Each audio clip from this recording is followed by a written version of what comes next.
If you don't know gender intelligence, it's a source of stress.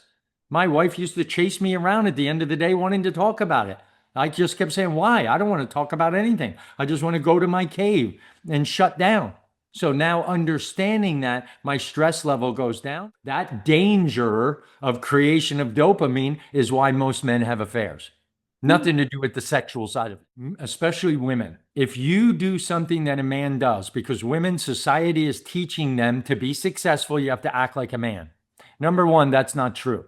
It's just not. How can she push him back into his masculine energy?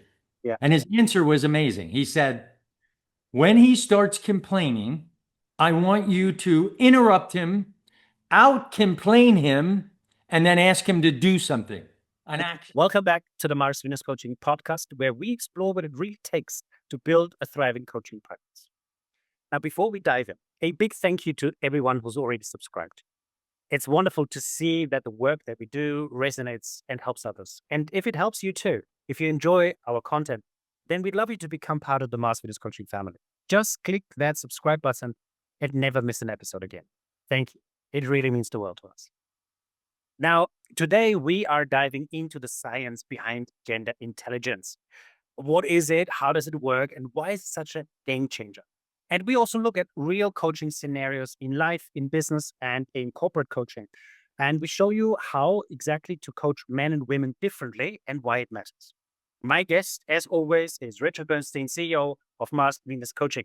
Rich, let's start at the beginning. What is gender intelligence? What does it have to do with intelligence, and why does it matter in coaching? Well, on a broader perspective, gender intelligence is really just recognizing the differences because we are different. We're not talking about equality. We're talking about how our brain is wired differently, how our hormones are different. Women have a 28-day cycle depending on the growth of certain hormones in different parts of that cycle, different phases. Men have a 24-hour cycle. So it's very different, not only in relationships, but in how we're going to coach them, because we definitely want to get the most productive time with our clients, and how we do that with a man and a woman is very different. So it is that overview of how we are wired differently and how that makes a difference in attitude and behavior, especially during a coaching session. Common knowledge, women have a 28-day cycle, but 24-hour cycle for men, what is that based on? That's based on testosterone. When we wake up in the morning, we have the highest level of testosterone, and that hormone reduces cortisol, which is the stress hormone. So we wake up in the morning as men with the highest level, and then we're using it all day, whether we're fixing or solving or achieving, succeeding. This depletes that testosterone in our body. And as we do that, the cortisol levels rise. And then when we get home at the end of the day, what we want to do is replenish that. And the way we do that is by shutting down. We shut off our brain, or we go on the internet, or my go-to is just clicking the channels on the TV. I'm not watching anything. My brain is shut down, and I'm rebuilding the testosterone, which will lower my cortisol. That cycle is a 24-hour hormonal cycle. And John Gray, the author and the co-founder of MarsVenus Coaching, he discovered that, or he did some research on that. How did that? He did research on it. He didn't discover it. I mean, people do know about it in medicine. What he did is he applied it to how men and women act and react, and how to coach them very differently to get the most out of your sessions. And what does it have to do with gender intelligence? Did he come up with the term? Is that what does it have to do with male or female? Really, the intelligence part is understanding awareness, like emotional intelligence. We want to have that. We want to have IQ, which is your intelligence quotient. We want to do the same thing with gender. The more you know about it, the more educated you are, the more it works in your favor. So yes, it's the same as emotional intelligence, IQ, and what we call gender intelligence. The more gender intelligent you are, the less stress you have, the better your relationships are. Whether you're a leader in corporate, where you're leading men very differently than women, or you're coaching men and women differently, or you're in a relationship. And because that tends to be, relationships are a source of stress or a source of comfort. If you don't know gender intelligence, it's a source of stress. My wife used to chase me around at the end of the day wanting to talk about it. I just kept saying, why? I don't want to talk about anything. I just want to go to my cave and shut down. So now understanding that, my stress level goes down and my testosterone goes up and my relationship gets better. Okay, Rich, that sounds interesting. Let's talk a little bit about the brain structures, because to my understanding, they are slightly different as well. Well, one of the biggest differences is what's called the corpus callosum. This is your brain has two lobes. It's not one organ, it's two lobes. And the left side is your logic centers, linear thinking, all of that, logic. The right side is your emotion, your intuition, art, music, all of that is on the right side. Mhm. Women have 40% more of the connective tissue between the two hemispheres of the brain. So when a man is on the left side of the brain, the logic center, the right side takes a nap. It goes to sleep. There's really no activity over there. When he's on the right side, the left side goes to sleep. Women can't do that. The left and the right hemisphere are lit up all the time, both sides of the brain. They can think and feel at the same time. And that applies a lot to coaching because we want to make sure that we're discussing both sides of the brain. Because women in their brain, because of that connective tissue, everything is connected to everything else in their life. With a man, it's not. It's very linear. If I'm on step 4, I'm only thinking about step 5. Everything is connected all the time. That's one part of the brain that has a lot to do with the thinking. Another part is white matter and gray matter. This is a big one, is that a man has 6 times more gray matter, and gray matter makes decisions. That's why women accuse men of being impulsive. Like, you just make a decision. You don't weigh all the possible combinations and get a consensus. Women, on the other hand, have 6 times more white matter. What does white matter do? It collects information so that you can make a decision. So they're always collecting more and more information. That's why men accuse them of, come on, stop thinking and just make a decision already. This is a big difference in gender intelligence and, of course, how you're going to coach clients differently. That's a really big difference, white matter and gray matter. And what about that women are more risk averse? Yeah, I don't think that's so much that white and gray matter of making decisions and collecting information, but I think it has to do with the amygdala. The amygdala in a man's brain is twice the size of that of a woman. It's about the size of an almond in the very back of the brain. And literally men are wired to solve and fix. So it's not just a matter of adverse, it's more a matter of they just jump right into problem solving because of that amygdala. That amygdala is the fight or flight. I'm going to make a decision, do I fight with you or run away? And he'll do that with her as well. In her brain, it doesn't activate that fight or flight. What it activates is the emotional side of things. She wants to understand the dynamic of the problem first.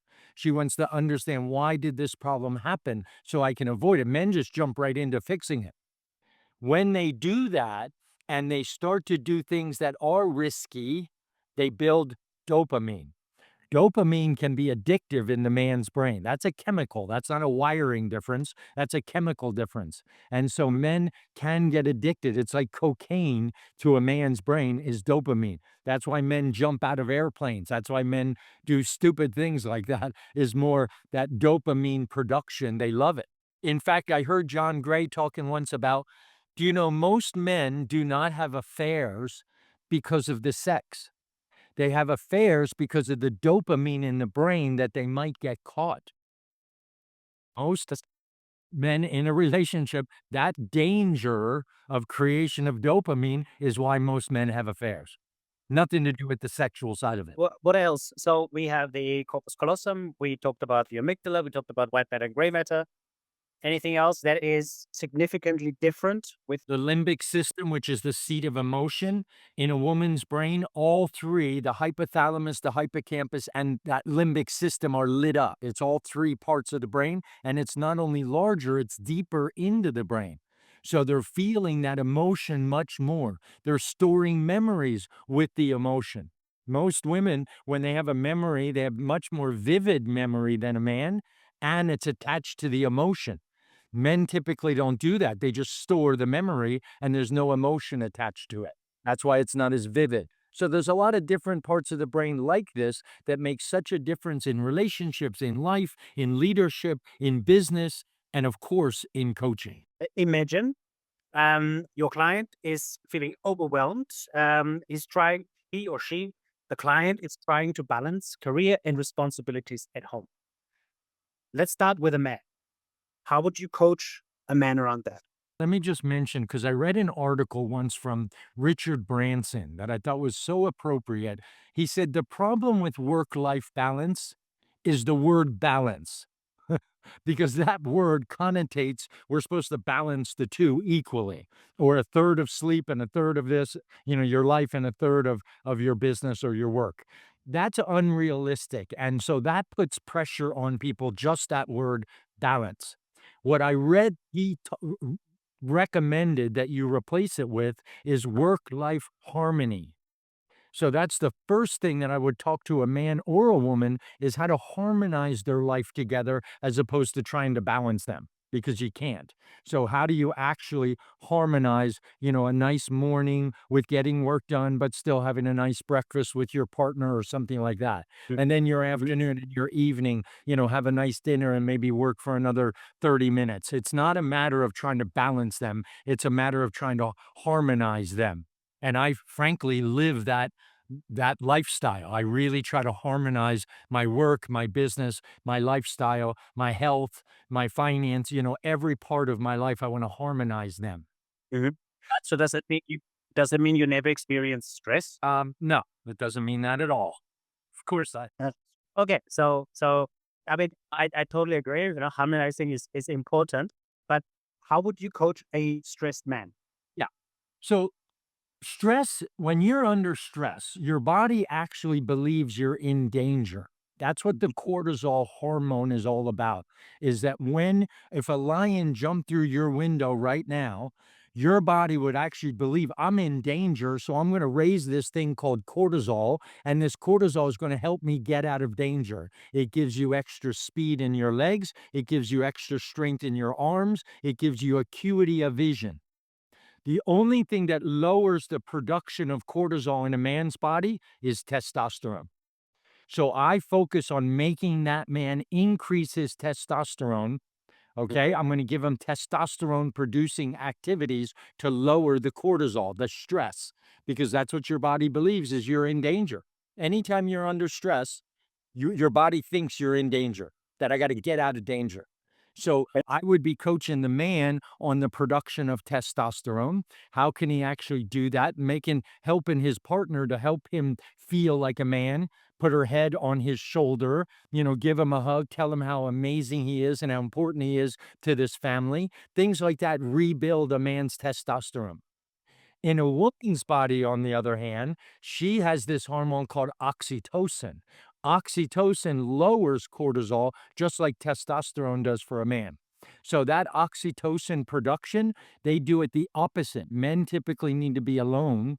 Women typically need to bond and connect and talk with girlfriends and nurture people and nurture themselves. Those are the kind of things that raise oxytocin in order to lower that stress. Mhm. I guess that's where sometimes the misunderstandings or the conflicts happen when a man needs to be alone, the woman wants to connect. So in relationships, That's right. where at the end of the day, especially if both work, both are stressed, he actually needs to be alone or do something by himself, and she actually needs to be with someone, right? That's Because talking produces oxytocin. With a man, it's the opposite. Shutting down produces testosterone. So it's so funny. I think God was laughing when he made man and woman. He said, you guys figure this out. I'm not going to make you cope with stress differently. I'm going to make you cope with stress oppositely and see how that works for you. okay. So how would you coach that scenario? Say, a couple comes to you, both stressed at work. How would you deal with that situation?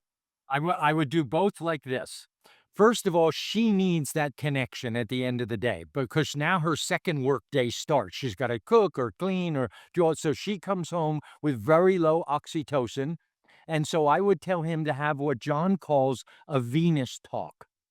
You let her talk for 10 or 15 minutes without trying to fix it.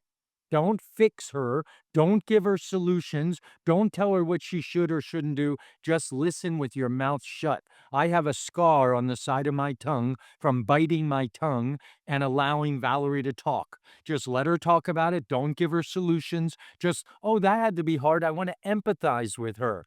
I want to say things like, I understand now why you feel that way. The more I can connect and do that, the more her oxytocin starts to go up. So we take care of the woman first and have her do that while you are shutting down. As soon as that 10 or 15 or 20 minutes goes by, now go to your cave. Now shut down and go through the mail or go through the TV channels or, do whatever you want to do to shut your brain off and rebuild your testosterone. So I'm giving them both exercises to support each other in that process of what he needs and what she needs. Very important that you empathize with her, give her that Venus talk. I thought I was a really good coach, and a couple years into coaching here at MarsVenus, I said to my wife, I'm a really good coach, right? You feel supported, right? And she said, no, not really. I go, what do I need to do? What do you want me to do to make you feel supported? This is so important that you guys talk it through. And she said, when you get home from the MarsVenus office, one, I want you to find me in the house. Don't go in your office here. Find me. Wherever, I don't care if I'm in a closet, find me, give me a hug, and ask me about my day. And don't try to fix it. I said, I can do that. And I've been doing it ever since. For the last 10 years, I walk in, I find her, give her a hug, make her feel supported, listen to her for 10 or 15 minutes, all the little problems that happened today, and empathize with her. Now, are you done talking? Great. Now I'm going to go to my office. Give me about 30 minutes that I can rebuild my testosterone. Women don't know how to ask for this. And this is very important, is I can teach a woman to say to him, look, I just want to tell you everything that happened today. You don't have to fix it. There's no pressure. You don't have to say anything. You don't have to do anything. Just hear me. If a woman says that, a man will go, I can do that. Sure. I can just sit here and listen to you because that's what she wants. She doesn't want your solution. She wants your ear. And I tell men, it's hard to practice that because the minute she says something, you want to fix it. Our brain is wired to fix. That's that amygdala. That's that jump into action. We are wired to fix it. Now, I mean, to me, this makes a lot of sense, right? But I bet there will be plenty of people, men and women, out there who will go, oh, this is just so stereotypical. This is so last century. Today, men, women, the responsibilities are balanced. What do you say to that? That's a great question, but I am going to tell you something. Especially women. If you do something that a man does, because women, society is teaching them to be successful, you have to act like a man. Number one, that's not true. It's just not. Because underneath all that masculine energy, you're still a woman. You still need oxytocin to lower your cortisol. Period. You can act like a man all you want, and many women are taught to do that because that's what society says. And you have to also add, at MarsVenus, we are not putting all men in a box and all women in a box. What we're really doing here, and you've got to add to that, their educational level, their culture, wherever they, were raised, the way they were raised by their parents. So a lot of society is teaching, but underneath that, we're still either wired like a man or wired like a woman. I don't care what you identify sexually. I don't care what you want to call yourself. Your sexuality is your business. We're only talking about the biology of the man and the woman, whether it comes to hormones or brain chemistry or wiring. And I think it's fine that people do that. You want to identify in whatever, that's great. But underneath that, you're still a man or a woman, and you need these hormones. You need them to be balanced. You need the brain chemicals, and you have to be sensitive to how you're wired differently. The relationship gets better. We're not trying to get into a debate about all that other stuff. Yeah, yeah. Oh, that makes sense. And I guess this way it always applies because it's based on biology, based on the nature of things. It's based on science. Okay, let's look at the business scenario. So for your client, Rich, is an entrepreneur. He or she feels stuck. The business growth has plateaued and they come to you. Let's start this time with a woman. So if this client is a woman, what do you do? First and foremost, when I'm coaching a woman, I have to be sensitive to the way the brain is wired. So everything in that business is connected to everything else in her life. Everything is connected to the kids and dinner tonight and shopping and all of that is connected. So I want to make sure that I can help her build that business, that it's not going to take everything of the rest of her life away from her. That happens a lot with women entrepreneurs is they focus so much on the business that it starts consuming their life. And then it affects the kids, it affects the household, it affects the husband, it affects her health. All of those things are connected. So how can I balance all of that as we grow the business? I don't want to say, like I would with a man, what's the next step? Because men are typically very linear thinkers. So if I'm helping a man, I'm going to look at marketing or sales or finance, whatever is the next step. I'm not saying, how's that going to affect you at home? How's that going to affect your weekends if we grow this business? She is worried about all of it because all of it is connected to everything else. And I want to make sure that I'm not only sensitive to that, we're talking about that. So when you get home at night, what does that look like? Because women, especially in the morning, when you're running around like a chicken with your head cut off, you're very much in your masculine energy. One thing I teach women is to slow down in the morning to stay aligned with their feminine energy, right? Because running around like a chicken is masculine, doing things slowly is feminine. So if she can learn to do a slow morning routine and not just have her coffee, but smell it, taste it, enjoy it, not run around like a chicken getting the kids' lunches ready and off to school so you can get off to work. The slower that morning routine, the more it connects with everything else in her life at a slower pace. So yes, there can be urgency in business, but I'm going to coach the man very differently than the woman. Mhm. So I guess, I mean, would you say that female business owners have more stress than male business owners? You think? 100% because everything is connected to everything, they tend to go into overwhelm. And what I do when I have a woman client, because they go into overwhelm more than men, the first thing I do is say, take out a clean piece of paper. Now, I want you to write down what's the first thing that's going on in your head? Oh, the business. Okay, what's the second thing that you're worried about or you're thinking about? Oh, the family. What's the third thing? Oh, yeah, that's pretty much it. But when it's in our head, it's swimming around. It's not bolted down to anything.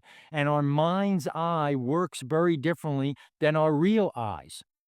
So if we write it down and we see there's only 3 or 4 columns of things that I'm worried about, they see it with the real eyes, and that tends to lower the overwhelm. Men, I typically don't do that. I focus specifically on what is the next step? How do we do that next step? What are the tactics of doing that next step? And plug it into a calendar of when. And then just follow the calendar. I'm typically not talking about the wife and the kids and the health and the finance and all the other things that affect that. Very linear coaching as opposed to fractal coaching. Fractal comes from the word fracture, like a fractured arm. You broke your arm. It's fracture. So it's not linear. Instead of 1, 2, 3, 4, 5, it's 1, 5, 7, 2, 4. Because everything's connected to everything. That's called fractal thinking. Okay. Don't men have stress at home too? How do they deal Of course, but business stress and stress at home? of course they do. But how do they cope with it? Go take a nap. Go lay down. Go read a book. Go on TV and shut your brain down and just start flipping the channels. Go on the internet and just scroll. That's how men literally rebuild testosterone that lowers stress Mm, by shutting down. It's too easy for a man. It's not for a woman. mm. Do you know the processes that rebuild testosterone while watching television? Why does that rebuild testosterone? Because when a man shuts down, when a man goes to sleep at night, a lot of people know this. He wakes up in the morning with the highest level of testosterone. It literally peaks as soon as he opens his eyes. It's been rebuilding all night when he's doing nothing. So then he goes to work and he's depleting it. He's using it up. He's fixing and solving and achieving. So he's using it up. And then he goes back into that shutdown mode. That's how men rebuild. That's why it's easy for them. They can come home, lay on the couch, take a nap for an hour, wake up, and their testosterone is rebuilt. I heard that exercising rebuilds testosterone as well, It but that's can, the opposite of resting. because you don't think when you exercise, you're just doing the motions. You're not really in a process of thinking. It also makes you feel strong. So the body rebuilds testosterone. So that's a good thing. A woman telling you, I need your help, builds your testosterone. So there's a lot of activities, but the main one is shutting down. Mindless activities. I'm not kidding. Aren't men lucky? That's why men love football, because it's mindless activity. They just sit there. They're watching a sport Watching football, watching sport, right? competition. They're watching a competition and they're not in it. Mhm. Speaking of competitions build testosterone as well, right? And That yes, yes. Yeah. Only if you're succeeding though. If you Yeah. compete, lose and compete and lose and compete and lose, your testosterone can go down.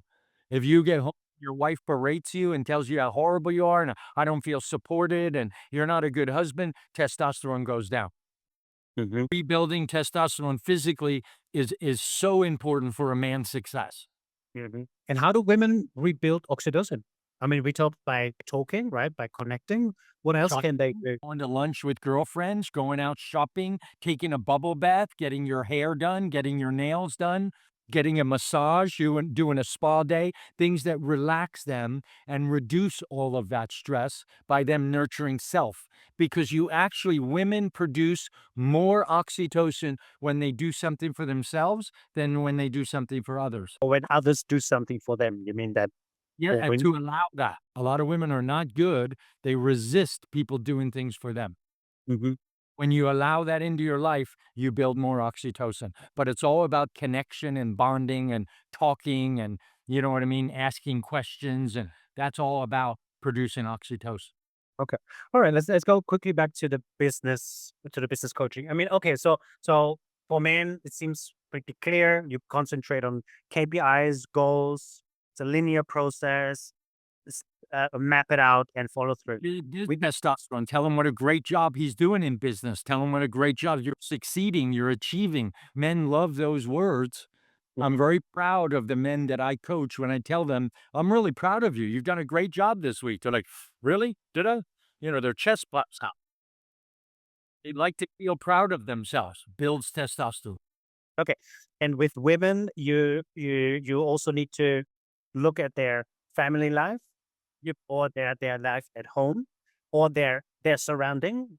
Yeah. But how do you coach them in business? I mean, that can't be enough I want to to. make sure that if I'm coaching them in business, that their life is connected to that.